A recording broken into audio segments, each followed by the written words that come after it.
Right now, you are experiencing time. You feel it passing. You feel yourself aging. You feel the universe around you changing. But here's what you don't know. The age of the universe you're living in might be fundamentally wrong. For the past 30 years, we've been confident about one number. 13.8 billion years. That's how old we thought the universe was.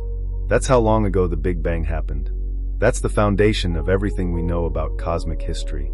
But in the last few years, something has happened that's forcing us to reconsider. The James Webb Space Telescope has found galaxies that shouldn't exist at the ages we're measuring them. Galaxies that are too massive, too structured, too evolved for the timeline we've been using. And now, some of the most respected cosmologists in the world are asking a radical question.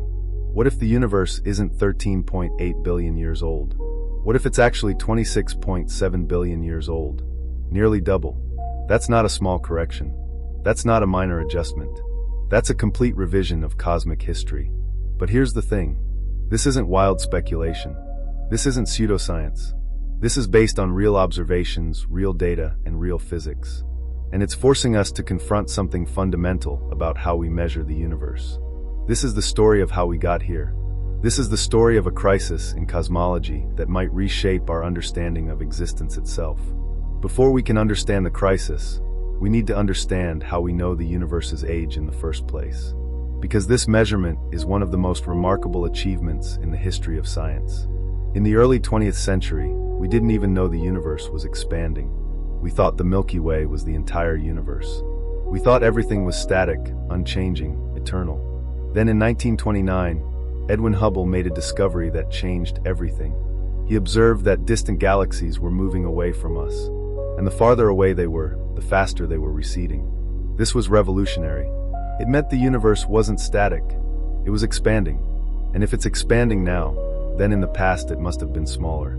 If you run time backwards, you get to a point where everything was compressed into an infinitely small, infinitely dense point. That point is the Big Bang. But how do we know when the Big Bang happened? How do we calculate the age of the universe? The answer comes from the cosmic microwave background radiation. In 1965, two physicists named Arno Penzias and Robert Wilson accidentally discovered this radiation. They were working with a radio antenna, trying to eliminate background noise, when they found a persistent signal coming from all directions in the sky. This signal turned out to be the leftover radiation from the Big Bang itself. It's the oldest light in the universe. It's been traveling through space for 13.8 billion years, cooling down as the universe expanded. Today, it's just 2.7 degrees above absolute zero. This cosmic microwave background is like a photograph of the universe when it was only 380,000 years old. It shows us what the universe looked like at that early time, before stars and galaxies formed. And here's the crucial part. This radiation contains information about the universe's composition, its expansion rate, and its age. By analyzing the tiny temperature fluctuations in this radiation, we can calculate how old the universe is. Satellites like COBE, WMAP, and Planck have mapped this radiation in extraordinary detail. And from these maps, we can determine the universe's age with remarkable precision. 13.797 billion years, give or take 21 million years. That's an uncertainty of only 0.0001%. It's one of the most precise measurements in all of science. But here's where it gets interesting. We can also measure the universe's age using a completely different method. We can measure the expansion rate of the universe directly. The expansion rate is called the Hubble constant, named after Edwin Hubble. It tells us how fast the universe is expanding. If we know the expansion rate, we can work backwards and calculate how long ago the universe was infinitely small and dense. To measure the Hubble constant, astronomers observe distant supernovae. These are exploding stars that reach a known brightness. By measuring how bright they appear from Earth, we can calculate how far away they are. And by measuring how fast they're moving away from us, we can calculate the expansion rate. For decades, these two methods gave consistent results. The cosmic microwave background said the universe was 13.8 billion years old. The supernova measurements said the same thing. Everything was consistent. But in the last 10 years, something strange started happening. The supernova measurements started giving a slightly different answer than the cosmic microwave background measurements. The difference is small, only about 9%, but it's statistically significant. It's been confirmed by multiple independent teams using different methods. And it's been called the Hubble tension. This tension is the first hint that something might be wrong with our understanding of the universe. Let me explain the Hubble tension in more detail, because it's crucial to understanding the age crisis. The cosmic microwave background measurements give a Hubble constant of about 67 kilometers per second per megaparsec. That's the standard jargon for expansion rate. It means that for every megaparsec of distance, a megaparsec is about 3.26 million light years. The universe is expanding at 67 kilometers per second. But the supernova measurements give a Hubble constant of about 73 kilometers per second per megaparsec. That's about 9% higher.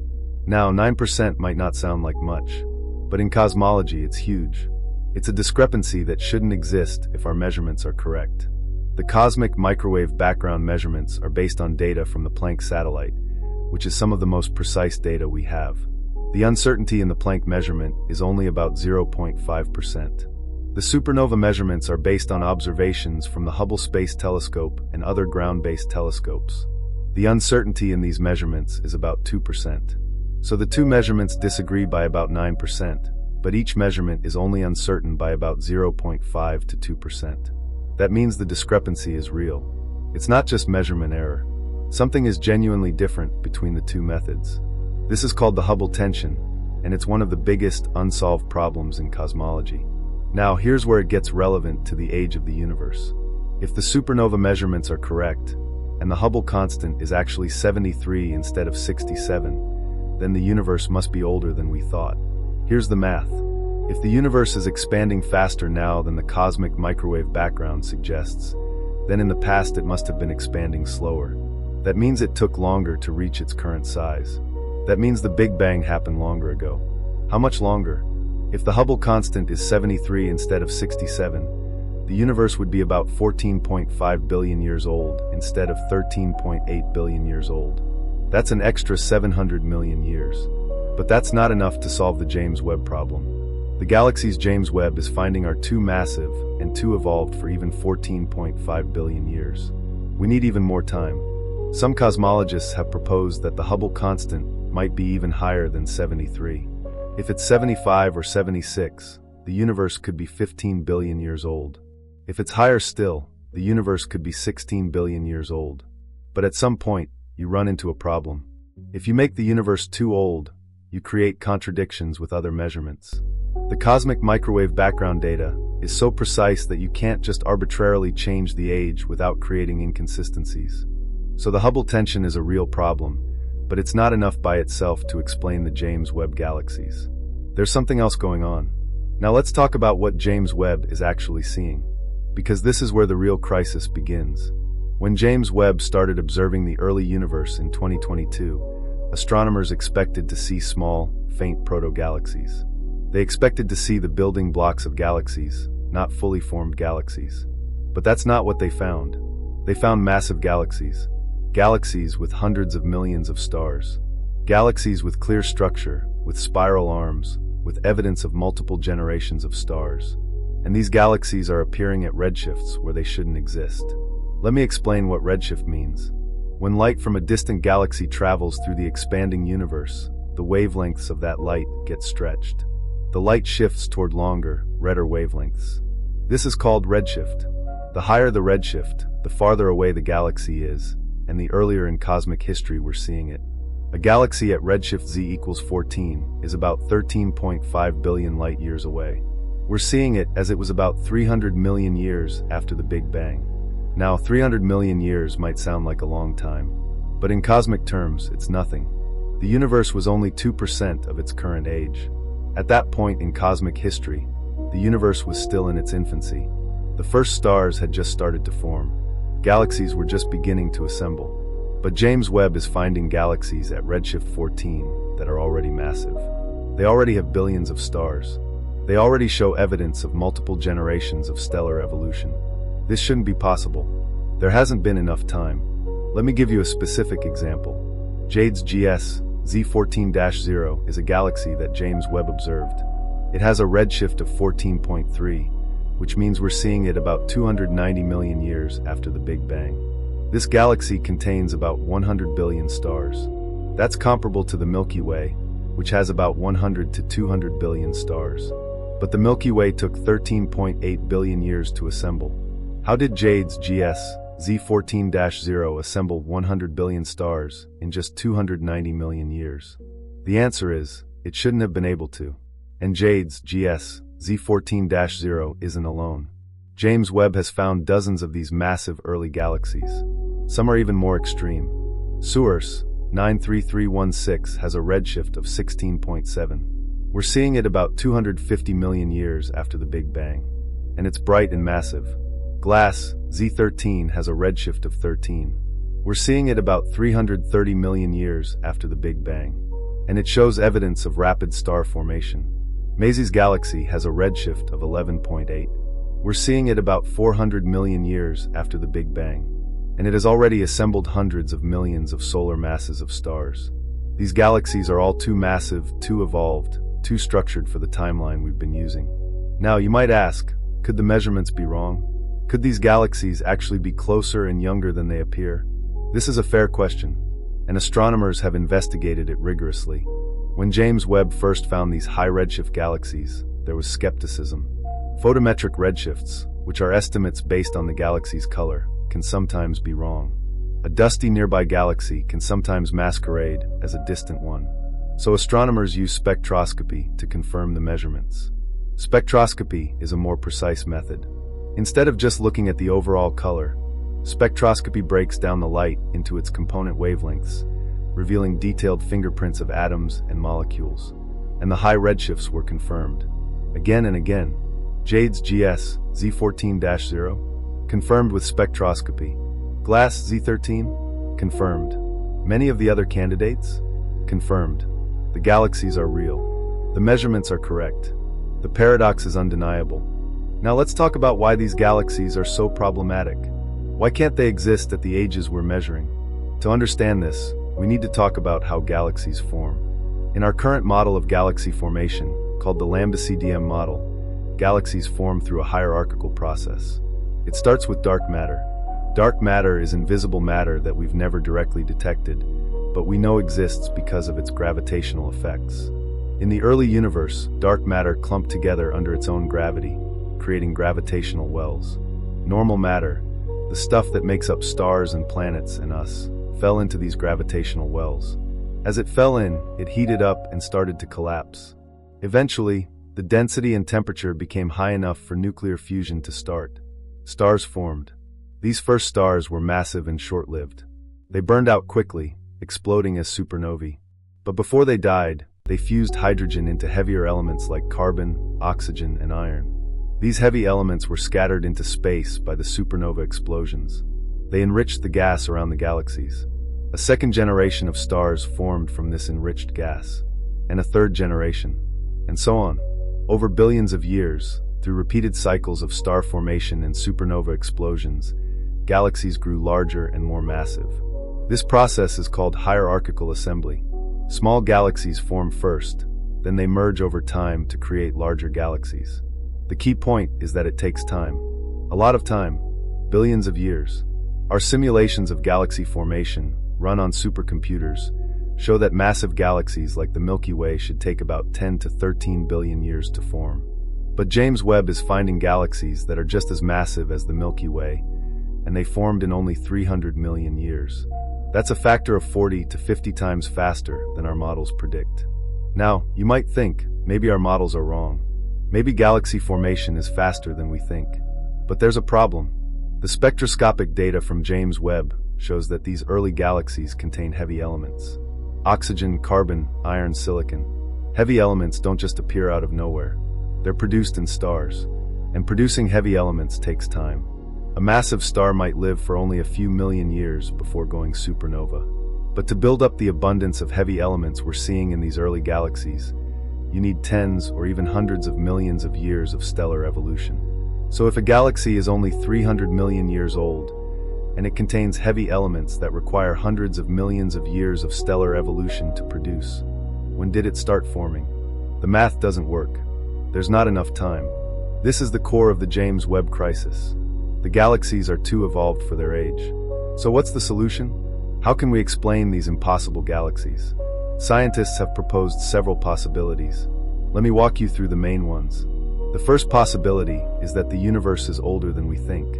If the universe is actually 26.7 billion years old instead of 13.8 billion years old, then these galaxies would have had much more time to form. But how could the universe be 26.7 billion years old? That would require a major revision of our measurements. One way this could happen is if the Hubble constant is much higher than we currently measure. If the expansion rate is higher, then the universe must be older. But here's the problem. If you increase the Hubble constant too much, you create contradictions with the cosmic microwave background data. The cosmic microwave background is so precisely measured that you can't just arbitrarily change the expansion rate without creating inconsistencies. However, some cosmologists have proposed that there might be additional components to the universe that we haven't accounted for. For example, what if there's a new form of dark energy that we don't understand? What if the expansion history of the universe is different from what we've calculated? If the expansion history is different, then our age calculation would be wrong. The universe could be older than we think. This is speculative, but it's not impossible. We only understand about 5% of the universe's energy content. The other 95% is dark matter and dark energy, which we don't fully understand. So it's conceivable that there's something we're missing that would make the universe older. The second possibility is that galaxy formation in the early universe was fundamentally different from what we see today. Maybe in the early universe, conditions were such that galaxies could form much faster than our models predict. For example, maybe the early universe had regions of much higher density than average. In these regions, gas could collapse rapidly, forming massive star clusters that quickly evolved into galaxies. Or maybe the first stars were not just massive but supermassive, thousands of times the mass of the Sun. These supermassive stars would burn incredibly bright and die quickly, but they would produce enormous amounts of heavy elements in a very short time. Their deaths could trigger rapid secondary star formation, jump-starting galaxy assembly. This is called the top-heavy initial mass function. Instead of most stars being small like our Sun, most stars are massive. If the early universe had a top-heavy initial mass function, then galaxies could form much faster than our models predict. This is an interesting possibility, and it's being actively researched. But it has limitations. Even with more efficient star formation, you still need time for the process to unfold. And the spectroscopic data showing heavy elements suggests multiple generations of stars, which brings us back to the time problem.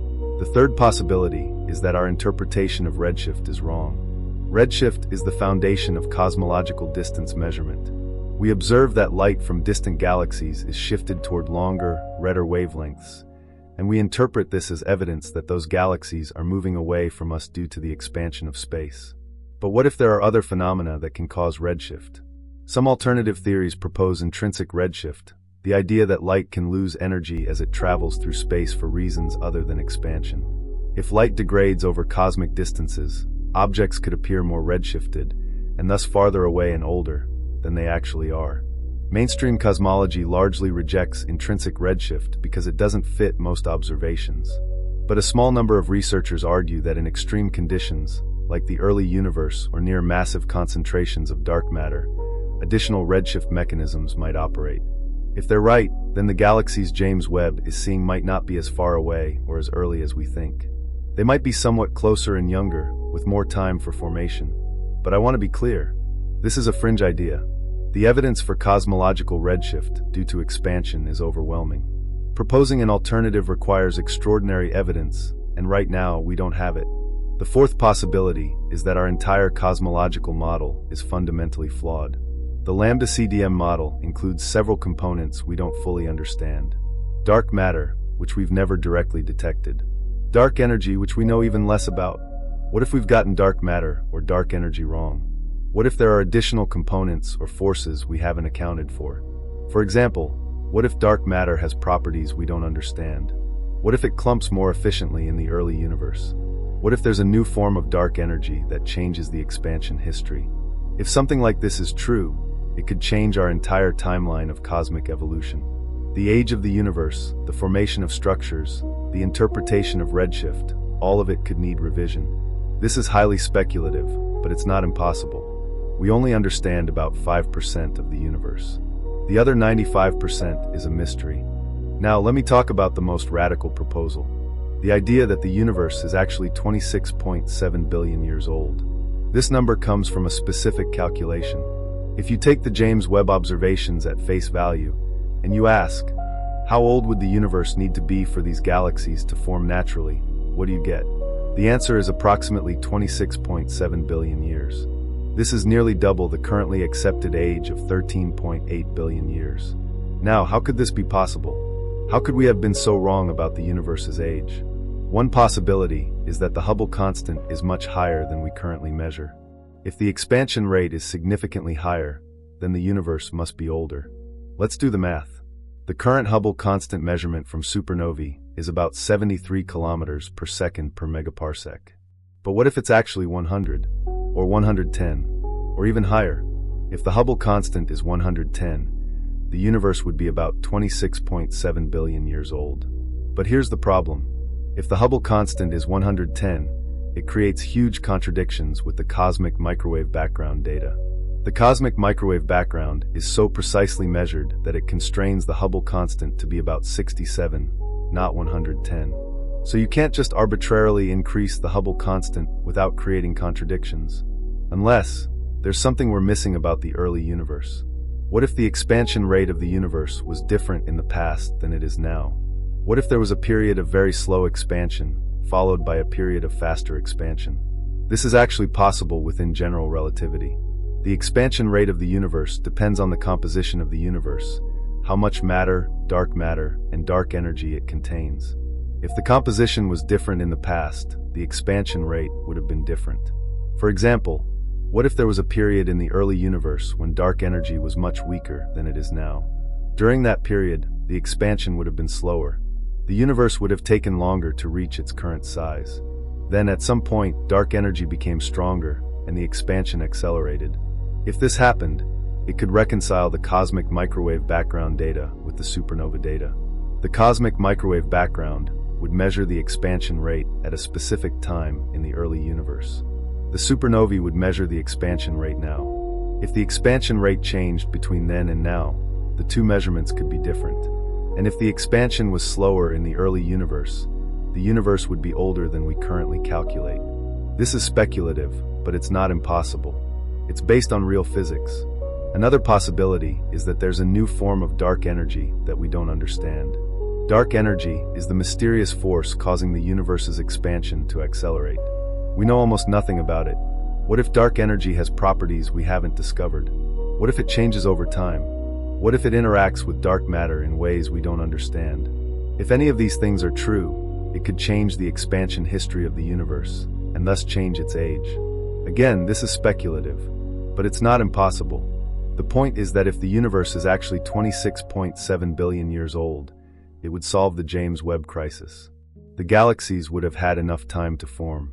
With 26.7 billion years instead of 13.8 billion years, you have nearly twice as much time for galaxy formation. That's enough time for even the most massive early galaxies to assemble. Now let's think about what it would mean if the universe is actually 26.7 billion years old instead of 13.8 billion years old. First, it would mean that everything we know about cosmic history would need to be revised. The timeline of the Big Bang, the formation of the first stars, the formation of the first galaxies, the emergence of the first black holes, all of it would need to be recalibrated. Events that we thought happened at certain times would actually have happened at different times. For example, we think the first stars formed about 100 to 200 million years after the Big Bang. But if the universe is 26.7 billion years old, and we're seeing galaxies at 300 million years that are already massive, then maybe the first stars formed even earlier. Maybe they formed 50 million years after the Big Bang, or 30 million years. This would change our understanding of the cosmic dark ages, the period before the first stars formed. Second, it would mean that the universe has been around for a much longer time than we thought. That's a lot more time for structure to form, for galaxies to evolve, for life to emerge. If the universe is 26.7 billion years old, then planets could have formed much earlier than we thought. Some planets could be 20 billion years old, or even older. On those ancient planets, life could have had billions of years to evolve. Civilizations could have had billions of years to develop. This is a humbling thought. While we think of Earth as ancient, with life having existed for 3.8 billion years, there could be planets out there that are twice as old, with life that has been evolving for twice as long. Third, it would mean that our measurements of the universe's age have been systematically wrong. This would raise questions about what else we might be wrong about. If we've been wrong about the age of the universe by a factor of 2, what else have we been wrong about? Have we been wrong about the composition of the universe? About the expansion rate? About the nature of dark matter and dark energy? This would suggest that we need to fundamentally revise our understanding of cosmology. Fourth, it would mean that the Hubble tension is even more severe than we thought. If the universe is 26.7 billion years old, then the supernova measurements of the Hubble constant are even higher than the cosmic microwave background measurements. This would suggest that there's something fundamentally different between the early universe and the late universe. Something changed over cosmic time. So where do we stand right now? Is the universe 13.8 billion years old, or 26.7 billion years old? The honest answer is, we don't know yet. The mainstream cosmological community still accepts 13.8 billion years as the age of the universe. This is based on the cosmic microwave background measurements, which are very precise. But the James Webb observations are forcing us to reconsider. The galaxies are too massive, too evolved, too structured for the timeline we've been using. Some cosmologists are proposing that the universe might be older than 13.8 billion years. But they're not yet proposing that it's 26.7 billion years old. That would be too radical a revision. More likely, if the universe is older, it's probably somewhere between 14 and 16 billion years old. That would give enough additional time for the early galaxies to form, without creating huge contradictions with the cosmic microwave background data. But even this is controversial. Many cosmologists are skeptical that the universe is significantly older than 13.8 billion years. Instead, they're proposing alternative explanations for the James Webb galaxies. Maybe galaxy formation was more efficient in the early universe. Maybe the first stars were more massive than we thought. Maybe there are other physical processes we haven't accounted for. The scientific community is actively investigating all of these possibilities. New observations are being made. New simulations are being run. New theories are being developed. Over the next few years, we should get more clarity on this issue. James Webb will continue to observe high redshift galaxies, providing more data. Other telescopes will also contribute observations, and theorists will continue to develop new models to explain the observations. Eventually, we'll figure out what's going on. Either the universe is older than we thought, or galaxy formation was more efficient in the early universe, or there's some other explanation we haven't thought of yet. But one thing is clear. The James Webb observations are forcing us to confront the limits of our current understanding. They're showing us that there's more to learn about the early universe. And that's exactly what science should do. It should challenge our assumptions. It should force us to reconsider our beliefs. It should push us toward a deeper understanding of reality. Now let's step back and think about the bigger picture. What does this crisis mean for cosmology as a field? For the past century, cosmology has been on a remarkable journey.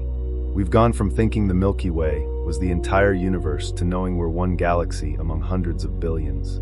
We've traced cosmic history back to the Big Bang. We've mapped the cosmic microwave background. We've discovered dark matter and dark energy. We've developed a standard model of cosmology that explains most of what we observe. It's been a triumph of human intellect and scientific method. But science doesn't progress in a straight line. It advances through cycles of theory and observation. Sometimes observations reveal that our theories need to be revised or even replaced. This happened before. In the early 20th century, physicists thought they had a complete understanding of the universe through Newtonian mechanics and classical electromagnetism. Then came observations that didn't fit: the orbit of Mercury, the spectrum of blackbody radiation, the photoelectric effect.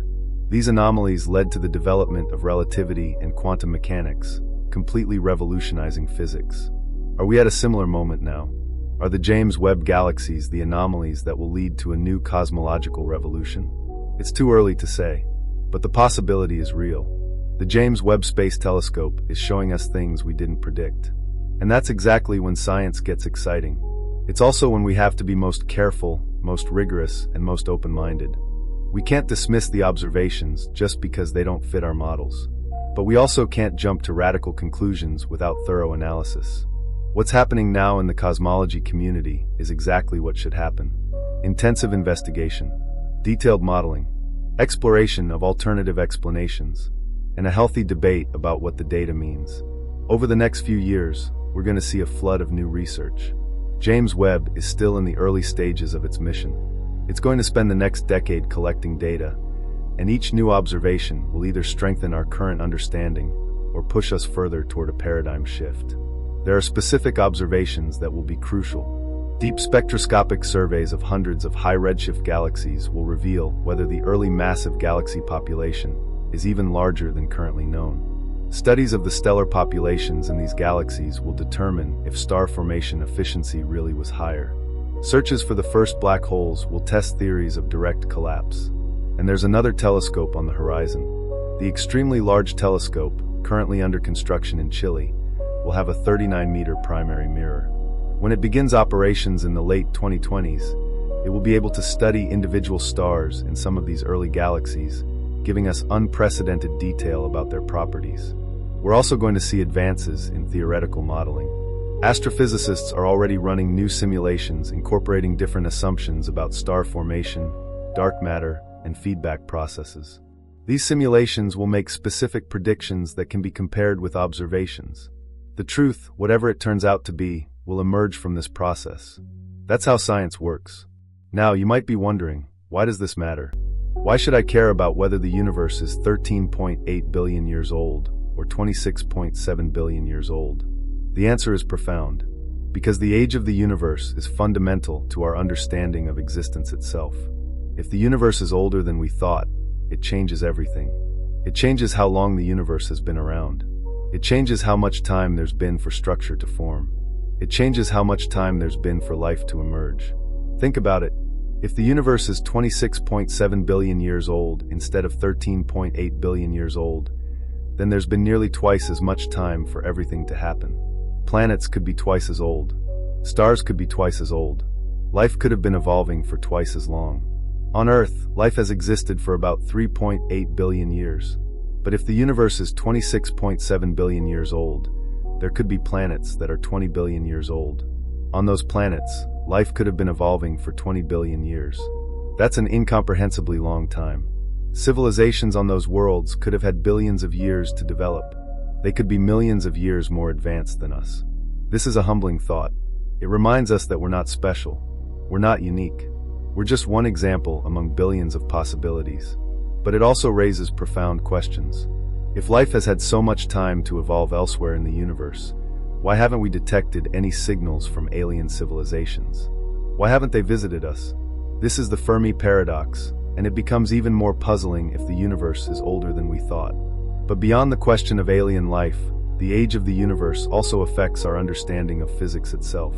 If the universe is older than our current measurements suggest, it means there's something wrong with our understanding of how the universe expands. It means there's something we don't understand about dark energy, or dark matter, or the fundamental laws of physics. This is exciting because it means there's more to discover. There are mysteries waiting to be solved. There are new physics waiting to be uncovered. Let me bring you back to where we started. You are experiencing time. You feel it passing. You feel yourself aging. You feel the universe around you changing. But the age of the universe you're living in might be fundamentally wrong. For the past 30 years, we've been confident about one number, 13.8 billion years. But new observations are forcing us to reconsider. The James Webb Space Telescope has found galaxies that are too massive, too structured, too evolved for the timeline we've been using. These galaxies suggest that the universe might be older than we thought. Maybe significantly older. Maybe nearly double. This isn't certain. This isn't proven. But it's a real possibility that we have to take seriously. And if it's true, it changes everything. It changes our understanding of cosmic history. It changes our understanding of how long the universe has been around. It changes our understanding of how much time there's been for structure to form, for life to emerge, for civilizations to develop. It reminds us that the universe is far stranger and more wonderful than we ever imagined. We set out to measure the age of the universe, and we discovered that we might have been wrong by a factor of 2. We discovered that there's more to learn. We discovered that the cosmos is still full of mysteries. And that, perhaps, is the most important discovery of all. The universe is old. older than we thought. And it's waiting for us to understand it. What will we discover as we continue to study the early universe? What will it reveal about the nature of reality, the history of the cosmos, the fundamental laws of physics? I can't wait to find out. And neither, I suspect, can you. Thank you for joining me on this journey into the deepest mysteries of cosmology. If you found this fascinating, please share it with others who love pondering the big questions. Subscribe to Voidlight Talks for more explorations into the cosmic unknown. Until next time, keep looking into the void. The universe is far older and far stranger than we ever imagined. Now let's go deeper into one of the most important pieces of evidence in this entire debate: the cosmic microwave background, or CMB. This is the oldest light in the universe. It's radiation that has been traveling through space for 13.8 billion years. And it's the single most precise measurement we have of the universe's age. But what exactly is it? How do we measure it? And why is it so important to this crisis? Let me explain. In the very beginning, right after the Big Bang, the universe was incomprehensibly hot. We're talking about temperatures of trillions of degrees. At these temperatures, matter and energy were indistinguishable. Photons, particles of light, were constantly colliding with electrons and protons, bouncing off them like balls in a pinball machine. This meant that light couldn't travel freely. It was trapped, constantly being scattered and absorbed. But as the universe expanded, it cooled. After about 380,000 years, the temperature dropped enough that electrons and protons could combine to form hydrogen atoms. This process is called recombination. Once hydrogen atoms formed, photons could finally travel freely. They were no longer being scattered by free electrons. The universe became transparent. This moment, when light was released and could travel freely, is what we see today as the cosmic microwave background. It's a snapshot of the universe at 380,000 years old. Now, here's the remarkable part. This light has been traveling through the expanding universe for 13.8 billion years. As the universe expanded, the wavelengths of this light were stretched. The light that was originally in the ultraviolet part of the spectrum has been redshifted all the way into the microwave part of the spectrum. That's why we call it the cosmic microwave background. It's the background radiation we detect in the microwave frequencies. When we measure this radiation today, we find that it's not perfectly uniform. There are tiny temperature fluctuations. Some regions are slightly hotter, some are slightly cooler. The temperature variations are only about 1 part in 100,000, but they're there. These tiny fluctuations are incredibly important.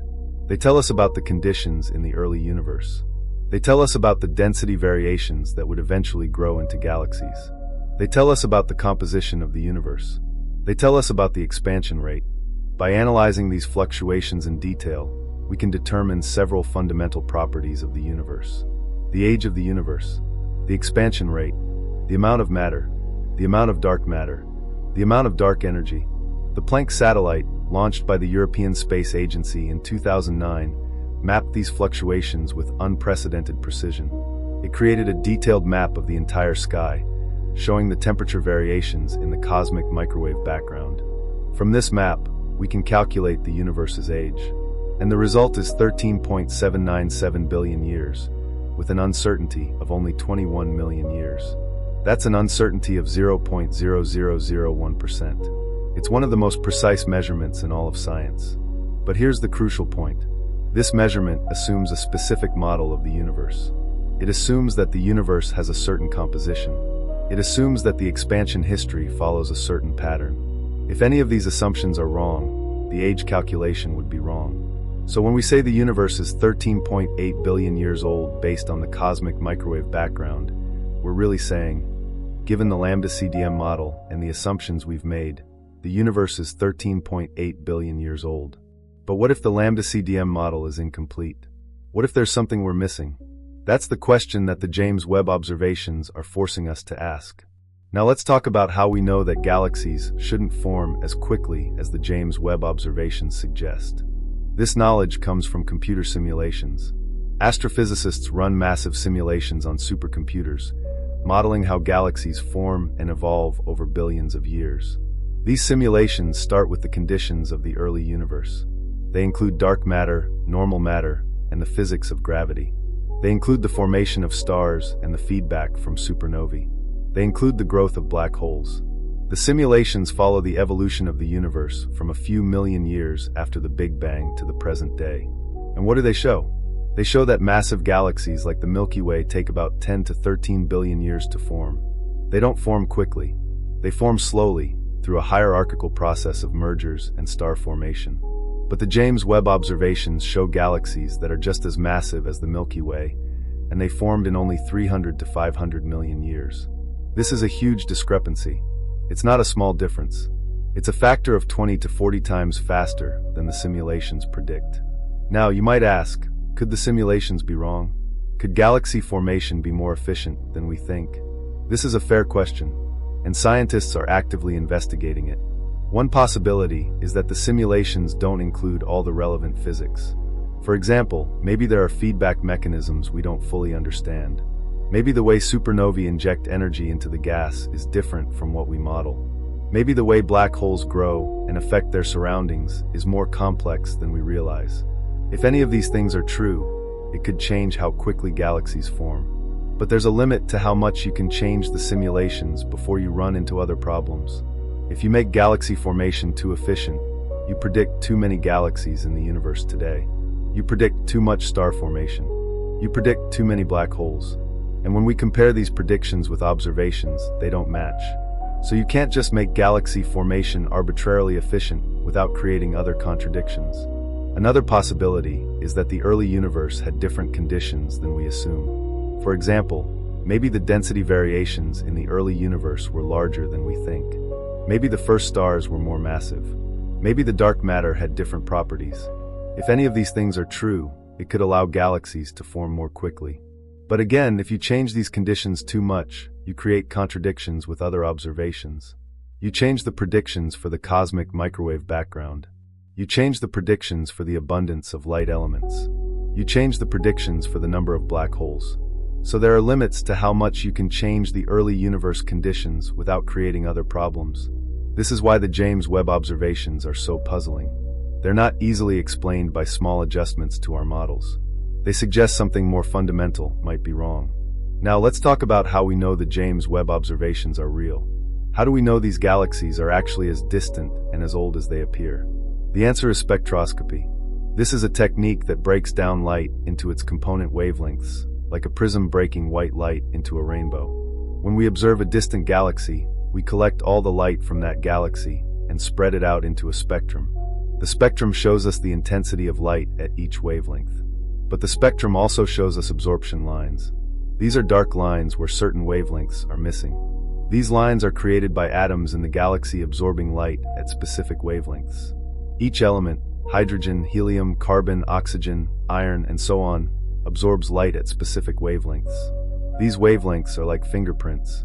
They're unique to each element. So by looking at the absorption lines in a galaxy spectrum, we can determine what elements are present in that galaxy. But here's the crucial part. Because the galaxy is moving away from us due to the expansion of the universe, the wavelengths of these absorption lines are shifted toward longer wavelengths. This is the redshift we talked about earlier. The amount of redshift tells us how fast the galaxy is moving away from us. And the speed tells us how far away the galaxy is. And the distance tells us how far back in time we're looking. So by measuring the redshift from the absorption lines, we can determine the galaxy's distance and age. Now, when James Webb first observed the high redshift galaxies, there was skepticism. The initial measurements were based on photometric redshifts, which are estimates based on the galaxy's color. These can sometimes be wrong, but then spectroscopic observations were made. These are more precise. Instead of just looking at the overall color, spectroscopy reveals the detailed fingerprints of absorption lines, and the high redshifts were confirmed, again and again. For example, Jade's GS Z14-0 was initially identified as a high redshift candidate based on its color. But then spectroscopic observations confirmed that it has a redshift of 14.3. The absorption lines matched the expected pattern for a galaxy at that redshift. Similarly, Glass Z13 was confirmed with spectroscopy. Source 93316 was confirmed. Many other candidates were confirmed. The galaxies are real. The measurements are correct. But here's something even more important. The spectroscopic data also reveals the composition of these galaxies. It shows that they contain heavy elements like oxygen, carbon, and iron. This is crucial because heavy elements don't just appear out of nowhere. They're produced in stars. And producing heavy elements takes time. A massive star might live for only a few million years before going supernova. But to build up the abundance of heavy elements we're seeing in these early galaxies, you need tens or even hundreds of millions of years of stellar evolution. So if a galaxy is only 300 million years old, and it contains heavy elements that require hundreds of millions of years of stellar evolution to produce, when did it start forming? The math doesn't work. There's not enough time. This is the core of the James Webb crisis. The galaxies are too evolved for their age. Now let's talk about some alternative cosmological models. Models that might explain the James Webb galaxies without requiring the universe to be significantly older. The first alternative is called the ekpyrotic model. This is a model where the universe doesn't start with a Big Bang singularity. Instead, it starts with a collision between higher dimensional branes. Think of them as parallel universes. In this model, the universe could have a different expansion history than in the standard Big Bang model. The early universe could have expanded more slowly, giving more time for structure to form. But the ekpyrotic model has problems. It doesn't naturally explain the cosmic microwave background. It doesn't easily produce the observed spectrum of density fluctuations. And it requires extra dimensions that we have no evidence for. So while it's an interesting idea, it's not widely accepted. Another alternative is called the cyclic model. This is a model where the universe goes through infinite cycles of expansion and contraction. Each cycle is like a Big Bang and Big Crunch. In this model, the universe could be much older than 13.8 billion years, because we're just in one cycle of an infinite series. But the cyclic model also has problems. It requires exotic forms of matter and energy that we've never observed. It has difficulty explaining the second law of thermodynamics. And it doesn't naturally produce the observed properties of the cosmic microwave background. Another alternative is called the tired light model. This is an old idea that light loses energy as it travels through space, causing a redshift. This redshift would be mistaken for cosmological redshift due to expansion. If tired light were true, distant galaxies would actually be much closer than we think. They would be younger than we think. And the universe would be younger than we think. But tired light has been thoroughly tested and rejected. It doesn't fit most observations. It predicts a different pattern of redshift than what we observe. It predicts different brightness patterns for distant supernovae than what we actually see. So tired light is not a viable alternative. Another alternative is called the modified Newtonian dynamics, or MOND. This is a model where gravity doesn't work exactly as Einstein predicted. Instead, gravity is modified at very large scales. MOND was originally proposed to explain the rotation curves of galaxies without invoking dark matter. But it can also affect the expansion history of the universe. However, MOND has problems. It doesn't naturally explain the cosmic microwave background. It doesn't explain the distribution of matter in the universe. And it requires modifications to gravity that don't have a solid theoretical foundation. So MOND is not widely accepted as a replacement for the standard cosmological model. The point is that while there are alternative cosmological models, none of them are as well supported by observations as the standard lambda-CDM model. And none of them naturally explain the James Webb galaxies without additional assumptions. So the most likely explanation is still that something is wrong with our understanding of the early universe. Either the universe is older than we think, or galaxy formation was more efficient than we think, or there's some other physics we haven't accounted for. Now let's talk about something that makes the James Webb crisis even more puzzling. Supermassive black holes. A supermassive black hole is a black hole with a mass of millions or billions of times the mass of the Sun. Most large galaxies, including the Milky Way, have a supermassive black hole at their center. The supermassive black hole in the Milky Way, called Sagittarius A*, has a mass of about 4 million times the mass of the Sun. Now, how do supermassive black holes form? This is still an open question. But the leading theory is that they form from smaller black holes that merge and grow over time. A stellar mass black hole forms when a massive star collapses at the end of its life. It might have a mass of 10 to 20 times the mass of the Sun. Over billions of years, these stellar mass black holes can merge with each other. Each merger increases the black hole's mass. Eventually, you can build up a supermassive black hole with a mass of millions or billions of times the Sun. But here's the problem. This process takes a long time. It takes billions of years to build up a supermassive black hole from stellar mass black holes. Yet James Webb is finding galaxies that are only 300 to 500 million years old, and they already have supermassive black holes. In fact, some of these early galaxies have supermassive black holes that are surprisingly massive. Some have black holes with masses of hundreds of millions of times the Sun. This is called the supermassive black hole problem. How can supermassive black holes form so quickly? One possibility is that black holes can form directly from the collapse of massive gas clouds. This is called direct collapse.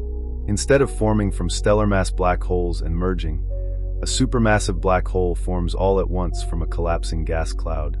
For direct collapse to happen, you need very specific conditions.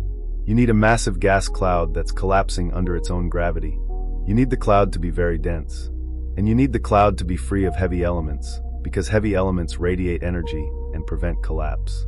In the early universe, before many stars had formed and enriched the gas with heavy elements, these conditions might have been met. So direct collapse might have been possible. If direct collapse happened, supermassive black holes could form very quickly, in just a few million years. But direct collapse is still speculative. We don't have direct observational evidence for it, and it requires very specific conditions that might not have been common in the early universe. Another possibility is that black holes grow faster than we think. Maybe the accretion of gas onto black holes is more efficient than our models predict. Maybe black holes can grow to supermassive sizes in just a few 100 million years. But this also requires changes to our models that aren't well supported by observations. The point is that the presence of supermassive black holes in the early universe is another puzzle that the James Webb observations have revealed. It's another indication that something might be wrong with our understanding of the early universe. Now let's dive deeper into the metallicity of the early galaxies. Metallicity is the abundance of heavy elements, elements heavier than helium. In astronomy, we call all elements heavier than helium metals, even though in everyday language, metals are specific elements like iron and copper. This is just a quirk of astronomical terminology. The metallicity of a galaxy tells us about its history of star formation. Because heavy elements are produced in stars, a galaxy with high metallicity has had a long history of star formation. A galaxy with low metallicity has had a short history of star formation. Now, the early universe had very low metallicity. The first stars formed from primordial gas that contained only hydrogen and helium. These first stars fused hydrogen into heavier elements. When they died as supernovae, they scattered these heavy elements into space. A second generation of stars formed from this enriched gas. These stars had higher metallicity than the first generation. They produced even more heavy elements. Over billions of years, through repeated cycles of star formation and supernova explosions, the metallicity of the universe increased. So in the early universe, galaxies should have low metallicity. They should contain mostly hydrogen and helium, with only small amounts of heavier elements. But the James Webb observations show that the early galaxies have surprisingly high metallicity. They contain significant amounts of oxygen, carbon, iron, and other heavy elements. This is puzzling. How did these galaxies accumulate so many heavy elements in such a short time? The answer is that they must have had a long history of star formation. Stars must have been forming continuously, producing heavy elements and enriching the gas. But if stars have been forming continuously for hundreds of millions of years, then the galaxy must have started forming even earlier. It must have started forming very close to the Big Bang. And if the galaxy started forming very close to the Big Bang, and it's already massive and evolved, then the universe must be older than we think. This is another line of evidence pointing toward an older universe. Now let's go deeper into the Hubble constant crisis. This is one of the most important unsolved problems in cosmology, and it's directly related to the age of the universe. The Hubble constant measures the expansion rate of the universe. It tells us how fast the universe is expanding. But here's the problem. Different methods of measuring the Hubble constant give different results. The cosmic microwave background method gives a Hubble constant of about 67 kilometers per second per megaparsec. This is based on the Planck satellite data. But the supernova method gives a Hubble constant of about 73 kilometers per second per megaparsec. This is based on observations from the Hubble Space Telescope and other telescopes. The difference is about 9%. And this difference is statistically significant. It's not just measurement error. It's a real discrepancy. Now, 9% might not sound like much. but in cosmology it's huge. It suggests that something is fundamentally wrong with one of the methods, or with our understanding of the universe. There are several possible explanations for the Hubble tension. The first possibility is that the supernova measurements are wrong. Maybe there's a systematic error in how we measure the brightness of supernovae. Maybe there's dust that's dimming the supernovae more than we think. Maybe the supernovae are not as uniform as we assume. But multiple independent teams have measured the Hubble constant using supernovae, and they all get similar results. So it's unlikely that the measurements are systematically wrong. The second possibility is that the cosmic microwave background measurements are wrong. Maybe there's a systematic error in the Planck data. Maybe there's something we don't understand about the cosmic microwave background. But the Planck data is very precise and has been carefully analyzed. And the cosmic microwave background measurements are consistent with other observations. So it's unlikely that the cosmic microwave background measurements are wrong. The third possibility is that the lambda CDM model is incomplete. Maybe there's a new form of dark energy that we don't understand. Maybe the expansion history of the universe is different from what we assume. If the expansion history is different, then the two methods would measure the expansion rate at different times in cosmic history. And if the expansion rate changed over time, the two measurements could be different. This is an intriguing possibility. It suggests that there's new physics waiting to be discovered. The fourth possibility is that there's a new component to the universe that we haven't accounted for. For example, maybe there's a new form of radiation. Maybe there are extra relativistic particles. Maybe there's something else we haven't thought of. If there's a new component, it would change the expansion history of the universe. And it would change the predictions of the cosmic microwave background. And it would change the age of the universe. The Hubble tension is a real crisis in cosmology. It's forcing us to reconsider our understanding of the universe. And it's directly related to the James Webb crisis. Both suggest that something is wrong with our current understanding. Now let's talk about what observations will help resolve this crisis. What will we learn in the next few years that will help us understand whether the universe is 13.8 billion years old or older? First, James Webb will continue to observe high redshift galaxies. It will map the population of galaxies in the early universe in much greater detail. It will reveal whether the early massive galaxy population is even larger than currently known. James Webb will also perform detailed spectroscopic observations of these galaxies. It will measure their metallicity precisely. It will study their stellar populations. It will look for evidence of black holes. These observations will help us understand how quickly galaxies can form and evolve. Second, other telescopes will contribute observations. The Hubble Space Telescope will continue to observe high redshift galaxies. Ground-based telescopes like the Keck Observatory and the Very Large Telescope will also contribute. These observations will provide independent confirmation of the James Webb findings. They will help us understand whether the early massive galaxies are real or if there are systematic errors in the measurements. Third, we'll see advances in theoretical modeling. Astrophysicists are already running new simulations incorporating different assumptions about star formation, dark matter, and feedback processes. These simulations will make specific predictions about the properties of early galaxies. They will predict how many massive galaxies should exist at different redshifts. They will predict the metallicity of these galaxies. They will predict the properties of their black holes. By comparing these predictions with observations, we can test different models and see which ones fit the data best. Fourth, there's a new telescope on the horizon. The extremely large telescope, currently under construction in Chile, will have a primary mirror 39 meters in diameter. When it begins operations in the late 2020s, it will be able to study individual stars in some of these early galaxies. This will give us unprecedented detail about the stellar populations in early galaxies. We'll be able to determine the ages of stars. We'll be able to measure their compositions.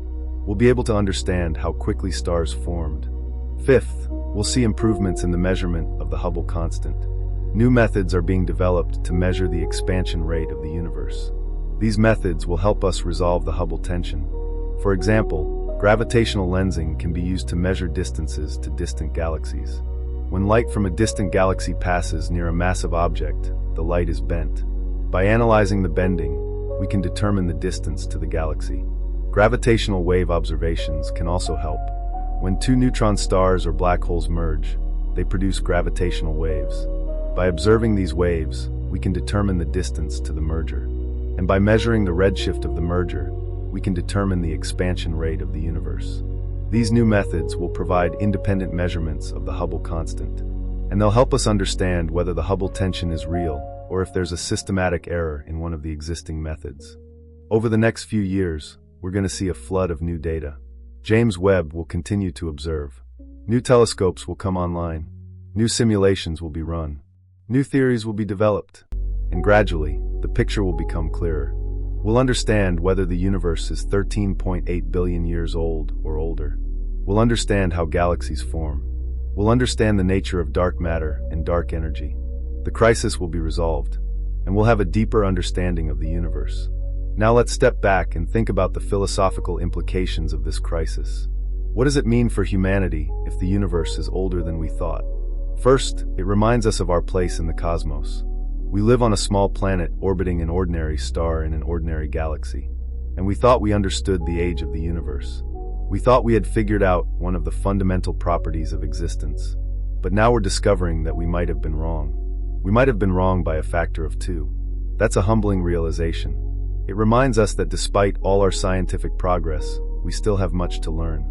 The universe is far more complex and mysterious than we ever imagined. Second, it raises questions about the nature of time itself. Time is one of the most fundamental aspects of existence. We experience it constantly. We feel ourselves aging. We feel the universe changing. But the age of the universe is a measure of how long time has existed. If we're wrong about the age of the universe, what does that say about our understanding of time? It suggests that time is more mysterious than we thought. It suggests that there's more to learn about the nature of time and how it relates to the structure of the universe. Third, it raises questions about the nature of existence itself. Why does the universe exist? Why does it have the properties it has? Why is it the age it is? These are profound questions that science alone cannot answer. But science can inform our thinking about these questions, and the discovery that the universe might be older than we thought adds a new dimension to these questions. If the universe is older, it's had more time to evolve. It's had more time for structure to form. It's had more time for life to emerge. It's had more time for consciousness to develop. This changes our perspective on existence. It suggests that the universe is even more vast and ancient than we ever imagined. Fourth, it raises questions about the limits of human knowledge. We've developed sophisticated tools and methods to measure the universe. We've sent telescopes into space. We've run simulations on supercomputers. We've developed mathematical theories to describe the cosmos. And yet, we're discovering that we might have been wrong about something as fundamental as the age of the universe. This suggests that there are limits to what we can know. There are aspects of reality that are difficult to measure. There are phenomena that are hard to understand. But it also suggests that there's always more to discover. There are always new mysteries waiting to be solved. There are always new frontiers of knowledge waiting to be explored. Now let's try to reconcile all the evidence we've discussed. What does it all mean? What's the most likely explanation for the James Webb galaxies? The evidence points in several directions. First, the James Webb observations clearly show that massive, evolved galaxies exist in the early universe. This is not in doubt. The observations have been confirmed with spectroscopy. The galaxies are real. Second, these galaxies are too massive and too evolved for the timeline we've been using. This is also clear. The galaxies contain heavy elements that require billions of years of stellar evolution to produce. Yet they're only 300 to 500 million years old. Third, the cosmic microwave background measurements are very precise. They constrain the age of the universe to 13.8 billion years, with an uncertainty of only 0.0001%. This is a very strong constraint. Fourth, the Hubble constant measurements show a discrepancy between different methods. The cosmic microwave background method gives 67 kilometers per second per MPC. The supernova method gives 73 kilometers per second per MPC. This discrepancy is real and statistically significant. So how do we reconcile all of this? The most likely explanation is that there's something we don't understand about the early universe. Either the expansion history was different from what we assume, or galaxy formation was more efficient, or there's some other physics we haven't accounted for. If the expansion history was different, the universe could be older than 13.8 billion years. Maybe it's 15 billion years old. Maybe it's 16 billion years old. This would give more time for the early galaxies to form. but it's unlikely that the universe is as old as 26.7 billion years. That would create huge contradictions with the cosmic microwave background data. Alternatively, galaxy formation might have been more efficient in the early universe. Maybe the first stars were more massive. Maybe the dark matter clumped more efficiently. Maybe there were feedback mechanisms we don't understand. If galaxy formation was more efficient, the early galaxies could have formed more quickly, even with the current age of the universe. Or there might be some other physics we haven't accounted for. Maybe there's a new form of dark energy. Maybe there are extra dimensions. Maybe there's something else entirely.